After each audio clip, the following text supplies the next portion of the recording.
믿을 수 있는 정보를 알기 쉽게 전달하자. 비트말고 한투 송호사입니다. 만약 A라는 제품이 가격 인상을 10% 했다라는 뉴스가 떴어요. 호재일까요? 악재일까요? 뉴스만 뭐 샀는데 안 오르고 더 떨어지고 이런 게 그런 이유였었거든요. 펀드 매니저는 어둠의 루트 뭐 이런 거 없나 한번 알아보도록 하겠습니다.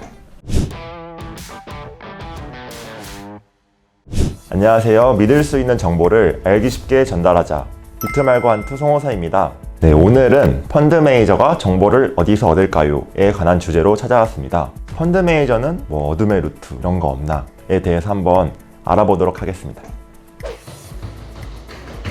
안녕하세요. 한국투자신탁운용 글로벌 운용본부 김빛나입니다.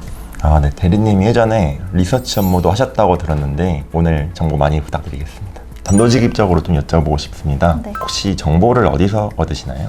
펀드 매니저들도 기본적으로는 공개된 정보를 많이 활용을 하는데요. 공시 자료나 회사에서 발표한 그런 발표 자료들, 애널리스트들의 리포트들, 산업 데이터들도 많이 있어요. 근데 그런 것들을 많이 모아서 투자 의사결정을 내린다고 보시면 될 것 같습니다.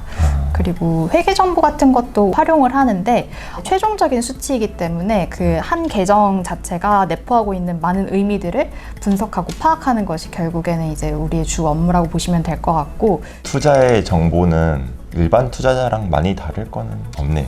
만약에 정보의 양이 많다고 해서 투자를 잘한다, 의사결정을 정확히 할 수 있다라고 하면 그렇게 볼 수도 있는데 사실은 투자의 양이 중요한 것 같진 않거든요. 기관 투자자가 아무래도 개인 투자자보다 조금 더 활용하기 용이한 정보들이 있긴 하죠. 여기서 이제 펀드 매니저나 리서치 애널리스트들의 역량이 발휘된다고 볼 수 있을 것 같은데, 정보를 그 현상만 아니라 과거나 미래 그리고 회사의 종합적인 부분들까지도 다 모아서 분석의 기반이나 커버 범위가 좀 다르다고 볼 수 있겠죠. 블룸버그라고 전 세계에 있는 방대한 산업 데이터나 기업 데이터들, 그리고 애널리스트들 리포트들, 그리고 전망치들 이런 것들을 다 모아놓은 그런 터미널이 있거든요. 근데 그런 것들은 연간 구독료가 워낙 비싸다 보니까 개인 투자자분들이 활용하시기 조금 어려운 부분도 있으실 것 같고, 셀사이드 애널리스트들 그리고 현지 기업의 IR 담당자들까지도 펀드 매니저는 좀 더 빠르고 효율적으로 활용할 수 있다는 점에서 좀 다른 부분일 수도 있을 것 같습니다.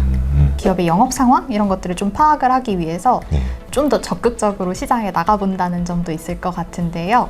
예를 들어서 예전에 사드 때 우리나라에 중국인들이 많이 들어오지 못하고 뭐 화장품을 이제 많이 수출을 하지 못한다 했을 때 실제 현업분들도 만나서 분위기는 어떤지, 그리고 실제로 뭐 수출이나 이런 규제가 많이 막혀 있는 건지 또는 소비자 수요가 많이 줄어들었는지 인터뷰도 해보기도 하고요.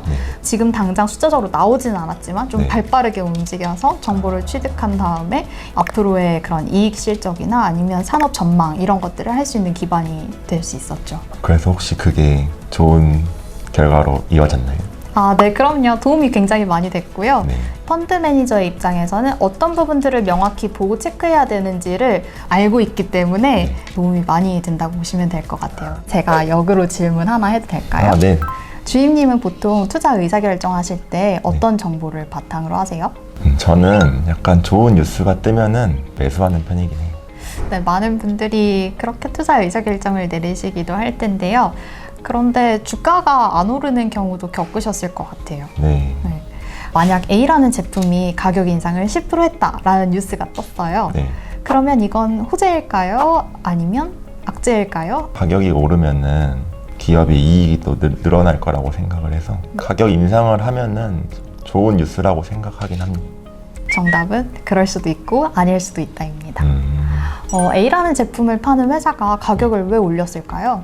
가격을 올려도 잘 팔릴 거라고 예상을 하니까 일 수도 있고, 비용이 올라서일 수도 있겠죠. 예를 들어서 비용이 한 15% 올랐는데 가격 인상을 10%만 했다. 그러면 충분히 가격 전가를 못했구나 라는 측면에서 오히려 조금 아쉬운 부분일 수도 있고, 그리고 비용이 오른 것보단 가격 인상을 더 많이 했다. 그러면 이익이 과거보다는 조금 더 늘어날 수 있겠구나 라는 측면에서 호재일 수도 있겠죠. 수량이 변할 수도 있죠. 가격을 올렸으니까 사람들이 저 제품은 과거보다 비싸네? 근데 그만큼의 지불할 용의는 없네? 라고 하면 오히려 판매량이 줄어들 수 있으니까 제품의 특성이나 비즈니스 모델이나 좀 더 분석을 해봐야 되는 거겠죠. 그래서 제가 뉴스만 뭐 샀는데 안 오르고 더 떨어지고 이런 게 그런 이유였었거든요.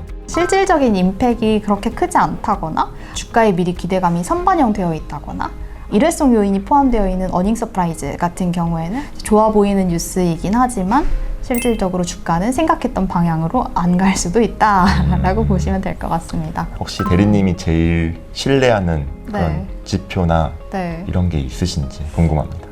절대적인 건 없다고 생각하는데요. 네. 저는 기본적으로 비즈니스 모델이 굉장히 중요하다고 생각을 하고 있고 영업을 통해서 얼마나 구조적으로 이익 개선을 할 수 있는지, 비즈니스 모델이 얼마나 경쟁력 있는지, 실질적인 그 이익 체력으로 보여줄 수 있는지, 미래에도 얼만큼 성장할 가능성이 있는지를 계속 알아야 변화하는 이 기업에 대해서 좀 판단을 명확히 내릴 수 있겠죠. 시장에서는 저평가되어 있다, 쉽게 말하면. 그런 상황일 때는 또 매력적인 종목으로 보일 수도 있을 것 같습니다. 혹시 얼마나 시간과 노력을 기울이시는지 궁금합니다.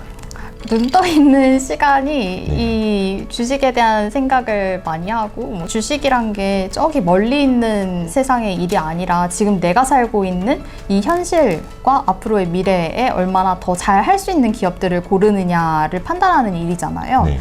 이건 왜 그럴까, 저건 왜 그럴까 하면서 근데 정보를 계속 수집하고 고민하고 판단을 하게 되는 것 같아요. 좀 안 지겨워요. 저는 지겹더라고요. 뉴스 보는 것도 저는. 저는 이 일이 정말 즐겁고 재미있는 포인트라고 생각하는데요.